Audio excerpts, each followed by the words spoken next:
Bonjour, je m'appelle Dominique Blais, je travaille à la Ville de Montréal depuis 26 ans. Mais ça fait 20 ans que je travaille comme opératrice de surfaceuse et l'été, je fais camion-citerne avec l'arrosage avec un propionique. Bonjour, mon nom est Stéphanie Bonneau-Gervais, je suis carrossière de formation et je suis propriétaire de mon entreprise depuis 1 an. Bonjour, mon nom est Marie-Ève Brodeur, je travaille comme menuisière, c'est ma 2e saison. Je travaille pour Écoverdure, une entreprise d'aménagement paysager. Bonjour, je m'appelle Rosalie Caron, je travaille à la base militaire comme agent de sécurité pour les commissionnaires du Québec depuis environ 1 an. Bonjour, je suis Isabelle Decoy, je suis gestionnaire de projet en aéronautique. J'exerce mon métier depuis 1 an et demi maintenant. Bonjour, je suis Caroline Arbec, entrepreneur général en construction résidentielle et commerciale depuis 2004. Bonjour, je suis Tania Rouillet, copropriétaire du restaurant Le Gastronome depuis 1 an. J'ai eu ma licence en construction en 2004. J'ai pas de statistiques officielles, mais je me souviens que j'avais demandé parce que les femmes seules avec une licence d'entrepreneur général qui sont pas avec leur mari, qui étaient vraiment seules avec l'obtention d'une licence à RBQ, à 100%, on était 4 seulement au Québec. J'étais la première femme qui voulait engager sur le terrain, c'est-à-dire il y a beaucoup déjà de femmes qui travaillent dans l'horticulture pour la compagnie, mais vraiment sur le terrain, j'étais la première. J'ai enseigné au collégial pendant 2 ans. Le collégial étant l'École nationale d'aérotechnique à Saint-Hubert, qui est affiliée au Collège Édouard-Montpetit. Donc c'est sûr que c'est un cégep, c'est au même cégep que j'ai fait mes études comme technicienne aussi en même temps. Donc j'ai fait mes études au début des années 90, j'ai enseigné au début des années 2000.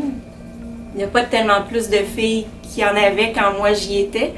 J'ai eu souvent des classes où j'étais la seule étudiante. Donc même comme enseignante, j'ai eu souvent des classes où j'ai eu juste des garçons dans les classes. Les abonnés, j'étais à peu près la 3e, je te dirais. Puis après ça, quand moi j'ai réussi mon cours, j'ai commencé à opérer, ça a donné le goût à d'autres jardinières qui, eux autres, font de l'horticulture l'été. Puis l'hiver, ben ils se ramassaient à la voirie, puis ils n'aimaient pas ça. Fait qu'ils ont décidé d'eux autres aussi appliquer. Puis il y en a de plus en plus. En événementiel, je l'ai vécu beaucoup. Par rapport à, exemple, une intervention physique, souvent, les autres gars, ils vont te materner, puis ils veulent pas, tu sais, ils ont peur que tu dises tu t'es cassé un ongle, tu sais. Puis pourtant, souvent, quelqu'un en crise, quand il voit une femme, il est plus porté à être moins sur l'offensive que s'il voit un gros goon arriver avec une face de bœuf. Parce que les femmes, on a quand même une qualité, on est capable de dialoguer, puis aussi on est humaine. Je pense que ça paraît quand on a de l'empathie pour quelqu'un, au lieu de le mépriser puis vouloir y casser une jambe juste pour le sortir, la personne est reconnaissante là, aussi. Là. Puis ça, je pense que ça fait une différence beaucoup en sécurité là, dans les interventions. Là. Mais je veux pas dire que les gars sont pas bons, là, je veux dire, on se complète, c'est tout. Je crois que la persévérance, c'est une des qualités que j'ai. Là. Déjà là, dans un métier non traditionnel, c'est difficile pour une femme d'aller travailler, surtout comme carrossière. Il y a beaucoup de gens qui veulent pas nécessairement engager des femmes parce qu'il y a encore malheureusement du sexisme là, dans le milieu, mais c'est ça, j'ai parti mon entreprise parce que je voulais vraiment être à mon compte, puis ça a des avantages, puis en plus de ça, ben conciliation famille-travail aussi.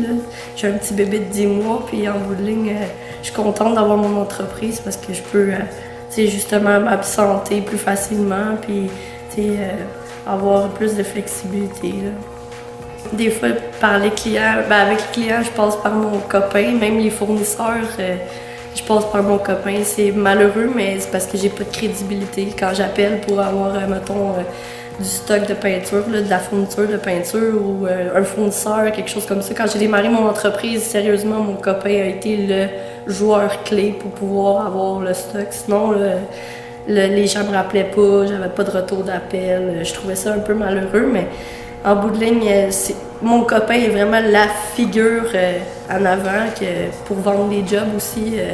Sérieusement, des fois, le monde n'a pas conscience, mais c'est moi qui fais de A à Z. Puis après ça, quand le client il vient voir le résultat final, il dit « Ah, bravo, félicitations, je suis bien fière », mais en bout de ligne, c'est pas mal moi qui fais la job. Là. En fait, j'avais jamais été à Saint-Jean-sur-Richelieu, parce que c'est une ville inconnue. Mais en fait, c'est parce qu'on a eu un début 2017 difficile. En fait, j'avais fait une fausse couche. En fait, après, la semaine d'après, on est positif, moi et mon conjoint, puis on se disait « Ah, ben, c'est pas grave, tu sais, la prochaine semaine, ça va aller mieux. » Mais là, après ça, mon conjoint a fait un accident de voiture, perte totale de l'auto. On a fait « OK, là, c'est pas grave, on continue, on continue. » Après ça, mes chiens ont eu des puces. On fait « OK, ouais, c'est plus dur, mais on est positif encore. » Après ça, ma carte de crédit s'est fait pirater. Donc là, on s'est dit, OK, là, on va s'asseoir, il y a quelque chose qui ne marche pas, si la vie nous envoie un message, qu'est-ce qu'on pourrait refaire de différent? Donc là, après ça faisait longtemps qu'on parlait qu'on voulait un projet, on voulait partir peut-être une microbrasserie. Donc là, on avait commencé à faire des projets, écrire un plan d'action, un plan d'affaires, visiter un petit peu les villes de pas de Saint-Jean nécessairement, on regardait plus dans les Laurentides pour ne pas s'éloigner trop de la maison. Mais on ne trouvait rien. Puis là, finalement, on a regardé plus à Saint-Jean-sur-Richelieu, puis on a tombé sur le gastronome. Puis là, on a comme eu un grand coup de cœur. On a même relu dernièrement le cahier de nos objectifs, puis on a fait « Ah, ben crème, c'est exactement qu'est-ce qu'on voulait, là. Tu sais, le bois chaleureux, la brique. » Fait que dans le fond, c'est ça qui nous a amené vraiment par un mauvais début d'année qu'on a transformé ça en disant que « Ben non, c'est pas vrai qu'on va se faire avoir par la vie. On va déjouer, puis on va faire comme qu'on veut. » En fait, je suis allée vers ce métier-là parce que je savais que ça me prenait un métier absolument manuel. J'ai pas le choix, sinon je trouve les journées vraiment trop longues. Puis, en fait, je suis même allée voir une conseillère en orientation. Puis, ça a juste vraiment clarifié mon choix. Je savais que c'était là-dedans qu'il fallait que j'aille. C'est sûr qu'au début, il y a des gens qui m'ont un peu démotivée dans le sens qu'ils se disaient « T'es sûre, ça va être un métier physique, ça va être plus difficile. » Mais à partir du temps, je me suis dit « Fallait que je l'essaie. » Puis à partir du temps, je l'ai essayé, j'ai jamais regretté. J'ai vraiment trouvé ma branche. Tout petit. En fait, c'est drôle parce qu'il y avait un voisin à côté de chez nous, puis son père construisait des maisons, il en faisait une ou deux par année. Fait que ce qu'on faisait, on ramassait des clous en bas dans son sous-sol, on se mettait ça dans les poches, on ramassait une coupe de planches, puis on allait en arrière, on avait un champ avec un bois, puis on se bâtissait des cabanes. Écoute, puis j'étais déjà designer à l'époque, parce que je me splittais un salon, salle à manger, puis c'était tout en rondin de branches d'arbres qu'on clouait. Puis pour pas que la pluie aille rentre dedans, on mettait un polythène à grandeur. Écoute, c'était très clair, mais j'en ai fait beaucoup, puis c'est de là la passion de la construction depuis. Ça a toujours resté. J'ai toujours adoré ça. C'était vraiment une passion de l'aviation qui vient de mon père. Donc la passion de l'aviation, je l'ai vraiment pris de lui. Pourtant, c'était un ingénieur électrique, il n'était pas du tout dans le mécanique, mais il aimait beaucoup tout ce qui était avion réduit, modèle réduit. Je le suivais partout avec ça. J'ai l'impression que le côté aviation, c'est lui qui me l'a donné.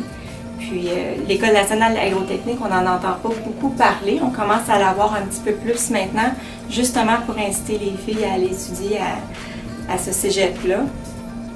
Quand j'ai appris que ça existait, je suis allée voir, j'ai été visiter. Puis je suis tombée en amour vraiment avec tout le côté technologique qu'il y avait dans l'école et tout ce que je pouvais aller chercher aussi pour venir avoir un métier que je te pourrais aimer pendant tellement d'années. C'est la première fois qu'il y avait un concours à Ville de Montréal pour les chauffeurs de surfaceuses. Puis moi, quand j'ai vu le dépliant, c'est nos contremaîtres ont mis ça avec notre paye. Puis j'ai appliqué tout de suite, ça coûtait 10 $. Fait que moi, j'ai appliqué tout de suite pour être d'infirmière. Je pensais que tout le monde se garocherait là-dessus, mais non. Mais il y a eu à peu près une quinzaine de personnes. C'est à travers la Ville de Montréal. Il y avait un examen théorique. Il y avait un examen pratique, une glace en fait, puis une ronde de sécurité. Puis moi j'ai étudié, j'ai ressorti mes livres, puis les gars avec qui je travaille m'ont dit « Hey, pourquoi tu étudies? Puis on sait comment ça marche. » Je dis « Ouais, mais des fois la théorie et la pratique c'est deux, hein. » Mais ça serait le fun si on gagnait, tu sais. Moi je pensais qu'on pourrait se classer les 3 premiers dans notre aréna. Puis finalement, ils m'ont appelé, j'ai passé l'examen, ça a bien été. Puis après ça, dans la semaine suivante, ils m'ont appelé. Ils disent « Ah, t'as gagné, genre, c'est le fun. » Je dis « Quelle position? » Elle dit « Première position. » Je dis « Ah, OK. » Les gars à l'aréna, ils n'arrêtent pas de m'écœurer parce qu'ils disent « Ah, c'est toi qui as gagné, t'es la numéro 1. » Je vois, toi, t'es numéro 5, toi, t'es numéro 7.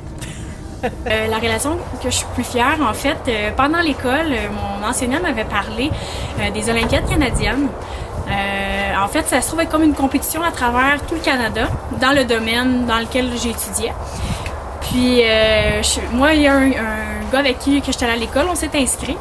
Puis finalement, on a fini deuxième là, aux compétitions canadiennes de 2017. Puis d'ailleurs, ça a été un collègue de travail, il est venu travailler avec moi. Fait que pour vrai, ça, je suis vraiment contente de ça.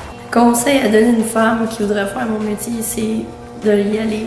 Ne pas avoir peur de tous les préjugés, de toutes les choses que les gens peuvent dire. Moi, j'ai été victime de préjugés, de même ma propre famille me disait ben c'est pas un métier pour toi, c'est un métier de gars. Mais en bout de ligne, j'ai persévéré, puis je sais que j'aimais ça, puis il faut aimer ce qu'on fait dans la vie. Fait qu'en bout de ligne, je trouve c'est important d'aimer ça, parce qu'en bout de ligne, on s'écœure pas, là, on aime ça, fait qu'on veut tout le temps aller plus loin. Puis c'est ça, mon conseil personnel, c'est d'être persévérant, puis d'aimer, de faire ce qu'on aime en bout de ligne. Au début, il y avait peur. Mais en même temps, j'ai une famille d'entrepreneurs en Abitibi, fait qu'ils savaient bien me conseiller puis m'aider. J'ai eu beaucoup de soutien, mais tu voyais que, ouais, c'est ta mère. T'es intense dans la vie. Fait que c'est sûr qu'ils trouvent ça dur parce que là, avec le petit bout qui est arrivé puis qu'ils sont loin, mais on essaie justement de continuer tout ça pour aller les voir. Mais ouais, tu sais, plus que ça va, plus que tu vois qu'ils sont contents puis qu'ils sont fiers, puis justement, c'est comme, oh oui, tu sais, elle a réussi. On trouvait ça bizarre, là, mais tout est beau puis on aime ça. Dans le fond, les conseils que je pourrais donner, c'est vraiment de ne pas s'arrêter à la critique, pas s'arrêter aux obstacles, pas de se mettre une condition. T'sais, on dit souvent en tant que femme, c'est difficile. Mais vraiment dire au-delà de ça, pas mettre les habits que les gens nous donnent, puis vraiment aller au-delà de ça, puis vraiment dire ben, si tu veux ça, ben, tu es capable, puis tu fonces. C'est pas les autres qui vont décider, c'est vraiment toi qu'il faut qu'il fasse ton propre bonheur, qu'il fasse ses propres projets. Puis après ça, le reste, ils vont. Si tu y crois, ben, les gens vont scotcher, puis vont faire ah, mais finalement, c'est pas si fou. Ah, ok, moi, capable. Fait que c'est vraiment. Toi, tu fais la ligne, puis après ça, les gens vont me suivre. En fait, c'est sûr qu'il faut être persévérant. Puis, quand on parle de nos rêves, des fois, il y a tout le temps un détracteur qui dit ben non, tu devrais faire ci, ou tu devrais faire ça, ou ah, ben non, c'est pas pour toi, je te vois pas tout là-dedans. Si toi, tu ressens que c'est ça que tu veux faire, c'est ça qui t'allume, c'est bien important que tu t'accroches à tes rêves. Fait que, tu sais, même si c'est une petite étape à la fois, puis tu avances à pas de tortue, c'est un pas de plus vers la réussite, puis c'est ça qu'il faut garder toujours ses objectifs en tête vers le succès. Au long terme, mes objectifs, je me vois travailler encore pour Écoverdure un bon moment parce que je suis vraiment bien. Là, plus ça va, plus j'ai des responsabilités, donc je sais pas pour le plus futur jusqu'où ça va m'amener. Mais je prévois rester ici un bon bout de temps. Puis en même temps, qui sait, peut-être l'enseignement dans le domaine dans lequel je suis, mais ça, c'est vraiment ça sera pour plus tard, c'est vraiment que des pensées. Au niveau de mes objectifs de carrière, je dirais que pour le moment, c'est vraiment de continuer mon métier comme gestionnaire de projet, d'aller acquérir beaucoup plus d'expertise à ce niveau-là. Depuis des années, c'est ce que je voulais faire la gestion d'équipe, faire de la gestion de projet. Donc, j'y suis arrivée après 25 ans dans le métier. Donc, c'est vraiment de continuer à me perfectionner aussi à ce niveau-là. Donc, c'est aussi de trouver un équilibre entre le travail et la famille. Je pense que ça s'acquiert avec le temps. Il faut apprendre à se respecter là-dedans. Oui, c'est intéressant le travail, j'adore ça. J'ai des filles qui sont grandes, mais ils ont quand même besoin de moi pour que je sois avec eux, même s'ils sont rendues grandes. Donc, c'est de trouver une façon de faire la gestion du travail et de la maison à ce niveau-là. J'adore ça. Quand je suis rentrée à la ville, quand j'ai passé permanent, j'étais pas sûre. Je dis, je sais pas si je vais faire ça toute ma vie. Puis depuis ce temps-là, je suis jamais rentrée de reculons à mon travail. Je dépense jamais mes banques de maladie. J'adore travailler. Je rentre jamais de reculons. Si on se projette, j'aimerais ça beaucoup partir un nouveau projet. Pas les mini-maisons, mais de petites maisons, de petits bungalows, mais pour les gens qui vivent en appartement, mais à la place, c'est vraiment leur offrir accès à la propriété, quelque chose de pas trop cher, puis faire un gros projet de maison comme ça pour qu'on puisse pas juste vivre en 4,5 ou 5,5, si on a moins les moyens, mais d'avoir un beau projet de petite maison. Je me vois, j'espère être encore dans le même local, puis tout va bien, puis en bout de ligne, j'aimerais ça avoir beaucoup plus de reconnaissance, puis qu'avoir des clients, j'en ai déjà, mais j'aimerais ça aussi aller chercher sûrement des compagnies, plus faire en fait ma marque. J'aimerais vraiment ça, que mon nom il coule dans les lèvres du monde, puis le monde il dit hey, je connais une fille, elle fait ça, puis va la voir, elle est super bonne, puis tout. Fait que j'aimerais ça, que ça soit à long terme, puis dépasser le 5 ans, là, je vois vraiment loin, puis je veux me rendre loin.